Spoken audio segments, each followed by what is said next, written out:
Depois desse recado tão importante sobre vacinação, é claro, a gente tem que falar de outra coisa muito importante. O preço da gasolina. Minha gente, não tem quem aguente mais. Abastecer o carro.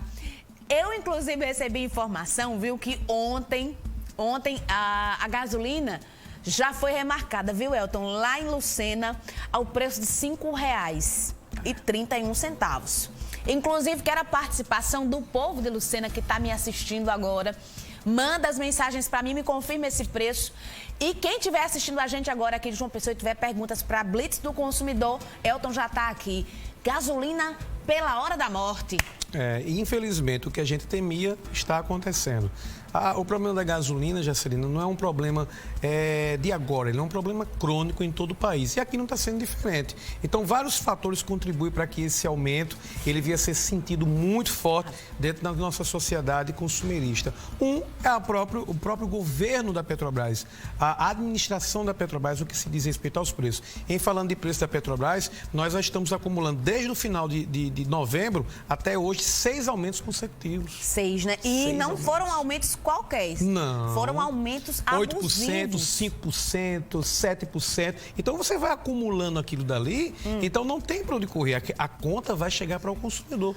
988-66-58-87. Já pode mandar tuas perguntas aqui para o Elton. Por que esse aumento é tão abusivo? Por que sempre, por exemplo, quando a gente ouve a gasolina foi reduzida, aí nas bombas 2 centavos, porque quando é aumento passa muitas vezes de 20 centavos. Existe uma lógica de mercado em cima disso, né? Quando o aumento ele é percebido pelo consumidor ou a notícia vem para o consumidor que o aumento vai acontecer, por exemplo, numa sexta-feira, o que é que acontece? O próprio mercado interno, o consumidor, ele corre para abastecer. Eu já fiz isso várias vezes. Vai aumentar sexta-feira. Se der uma notícia aqui na TV Tambor que vai aumentar amanhã, hoje o pessoal já está correndo para abastecer. O que é que acontece? Há o desabastecimento geral na cidade, porque não comporta a quantidade de veículos com a quantidade de postos que tem. Então, naturalmente, nessa lógica de mercado, o estoque ele acaba rapidinho. Diferente quando você tem a notícia que o combustível vai baixar. Quando o combustível vai baixar, você espera baixar para você comprar mais barato. Então, você vai fazer ao máximo comprar no mínimo possível para que você não venha a ter esse, digamos, esse prejuízo. Você vai esperar até a próxima baixa do combustível. Então, a lógica de mercado atrapalha muito nesse sentido. O que eu nunca entendi. Aumenta o combustível, aumenta o diesel. Agora, eu não vejo aumentos consecutivos no preço do álcool e os postos automaticamente aumentam. Como assim? Eles têm esse domínio? Eles podem fazer isso? Na realidade, o álcool também aumenta, Jacelina. Agora, o que é que acontece com o álcool? O álcool ele tem uma situação bastante peculiar com relação à composição do próprio combustível em geral. Muitas pessoas até hoje não sabem, mas a gasolina, a gente tem um percentual muito grande de álcool na gasolina. Então, o álcool que é misturado na gasolina, ele também sofre um reajuste por parte da Petrobras. Há um projeto, inclusive, no Congresso, né, que se fala sobre a possibilidade do álcool não passar pela administração da Petrobras, do produtor diretamente para as bombas. Mas isso vai ser um caminho muito longo a ser tratado. Espero que a gente consiga chegar a essa situação. Explica para a gente essa arte que está na tela. É uma composição do preço do combustível, tem ali 16%, é um 29%. outro problema que nós temos no país, né? E aqui no estado da Paraíba não é diferente. A composição do preço do combustível ele tem a ver com a administração dos preços da Petrobras e temos também, as pessoas queiram ou não queiram saber, a composição também é feita através dos impostos, né? Tudo que você está vendo nessa tabela aí, nessa pirâmide, né? Na realidade, nesse totem, né? É o que acontece com relação à composição do preço ao consumidor da gasolina comum. Eu coloquei uma seta aí nessa tarja amarela que é 16%. Esse universo de 16% é o que corresponde à distribuição e à revenda. Ou seja, ali está o universo dos comerciantes em geral. Então, a distribuição e revenda, aí você ainda coloca o frete. Então, aquele universo é o que se trabalha na margem junto aos consumidores finais. No final das contas, tudo isso, 12%, 29%, 18%, 25% são composições, são administrações e também carga tributária. Tem ali, inclusive, 29%. 18 e 12, que seriam, então, uma carga tributária, é isso? 29% mais 18%. O presidente Jair Messias Bolsonaro anunciou, inclusive, que está disposto a abrir mão de alguns impostos. Sim. Porém, já há uma resistência de alguns governadores e, infelizmente, não tem lei que barre isso. Por quê? Porque é receita. Isso. Não se pode impor no Estado que a receita seja diminuída por causa dos outros compromissos.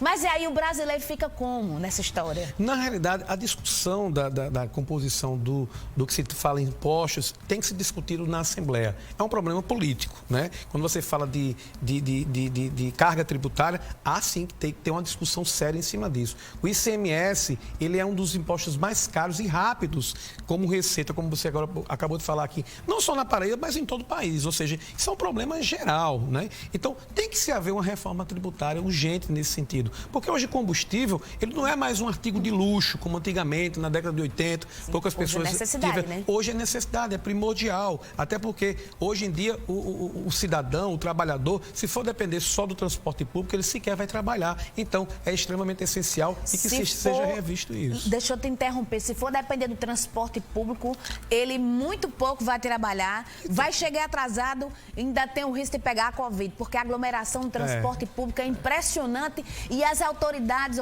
fecham os olhos como se não tivesse nem aí com a situação. É ou não é? Infelizmente, o transporte público aqui no Nordeste, principalmente, ele não comporta, ele não alcança a quantidade de pessoas que necessitam desse transporte. Então, como eu falei, o combustível ele é essencial, ele não é um artigo de luxo, ele é um bem de primeira necessidade. Deixa eu ver nas redes sociais a interação do povo da Paraíba. Manda a primeira mensagem aí pra gente, Ed, por favor. Vem de 8,0. Pois não. E quer saber por que nas refinarias o aumenta e já passa para o consumidor. Era aquilo que você estava explicando, né? Exatamente. A composição desses preços, quando sai da Petrobras, o monitoramento e o gerenciamento e passa pelas refinarias e distribuidoras, então pouco se pode fazer ou quase nada com relação ao final. O comerciante, para vocês terem ideia, a gente colocou uma tabela aí, a tabela 2, se alguém puder colocar, que é exatamente de uma distribuidora. É o Igor, quem é o responsável por Pronto, Igor. Igor. Tem, pronto. Essa tem bandeira branca. Tem duas aí, bandeira branca. Bandeira branca, para quem não sabe, é a questão da distribuidora, que ela não tem uma bandeira específica, não tem uma Petrobras, um Ipiranga, não. Bandeira branca. Então, é os preços mais em contas junto ao comerciante. Veja bem, em 4/1, a gasolina comum estava a 4,15. Isso para vender para o comerciante. Isso sem frete. Tá certo?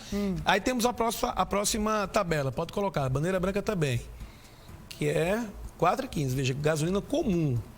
Aí temos a próxima... 4,16. Não, a outra é outra, bandeira branca também. Mas só para você ter... Pronto, bandeira branca aí, 10/2. 4,41, meu Deus. 4,41.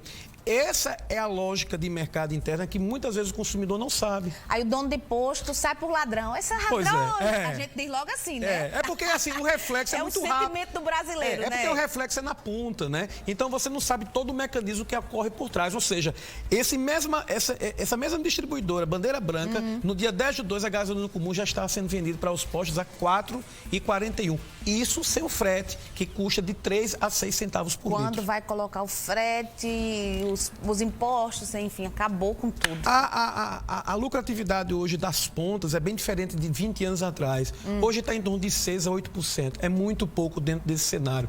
Então, assim, pouco se pode fazer ou quase nada, né? Os órgãos de defesa do consumidor fazem a fiscalização, solicitam nota fiscal, verificam que o preço está condizente exatamente com aquilo que foi comprado e não tem muito o que fazer. O problema está lá em cima, está na Petrobras e na composição do que a gente chama de preços junto com a carga tributária. O problema está lá em cima, mas não é em Deus não, viu? Não, lá em cima. É lá em cima, lá na política, na classe política, em Brasília. Eu sempre defendi. O problema é sempre Brasília, viu? Eu sempre defendi que a Petrobras ela deve ser privatizada.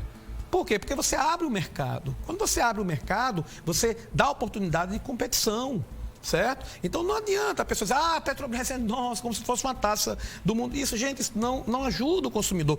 Ela é lucrativa, Porque você viu que alguns anos atrás a Petrobras foi quebrada, porque o governo X quebrou a Petrobras, tal. Ela se recuperou em meses. Então ela é muito lucrativa. Agora, ela é lucrativa para quem? Só para o governo, porque para o povo em geral, ela não tem essa lucratividade. Mas não é só a gasolina, não. Vamos ver aqui. O gás de cozinha também. A dona de casa tem que cozinhar a lenha, tem que fechar as portas para o gás não fugir, porque o negócio também está complicado. Vamos ver aí. Vai lá. Foi? É Flávio Fernandes quem vai trazer para a gente essa informação. Pois é, esse já é o 12º aumento em um ano. Só em 2020.